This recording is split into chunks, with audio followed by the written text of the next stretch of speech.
একটা ছোট্ট ওষুধ ধরিয়ে দিয়ে চলে গেল মা হাতে। কি না, এটা প্রেশারের ওষুধ। আর এই প্রেশারের ওষুধটা না খেলে কাল সকালে হয়তো মারা যাব না, ঠিক কথাই, কিন্তু শরীরের মধ্যে একটা অস্বস্তি, একটা গা হাত পা জ্বালা করে, প্রেশারটা বেড়ে যায়। আর আমার আবার খুব তাড়াতাড়ি প্রেশার বেড়ে যায়।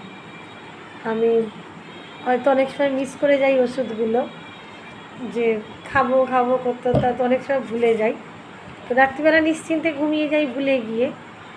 তো সকালবেলা ওঠার পর যখন একটু রোদ্দুর উঠতে আরম্ভ করে, তখনও যেন আমার মনে হয় মাথাটা ভারী লাগছে, গা হাত পাটা কেমন ঝিমঝিম করছে। তখন মনে হয় রে, কাল মনে হয় ওষুধটা খাইনি। কিছুদিন আগেই গরমে ঠিক এরকম একটা ঘটনা ঘটেছিল।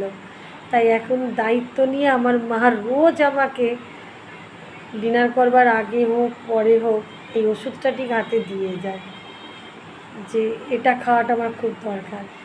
চিন্তা করুন, সামান্য একটা ছোট্ট বড়ি যেটা মানুষকে নিয়ন্ত্রণ করে, আর আমরা মানুষকে নিয়ন্ত্রণ করতে পারি না, নিজেদের আবেগ নিয়ন্ত্রণ করতে পারি না, নিজেদের বিবেকের কথা শুনতে পাই না, সবটা অন্যরকম কিছু হয়ে যায়, ভাবি এক করে ফেলি আর এক। হয়তো মানুষ বলেই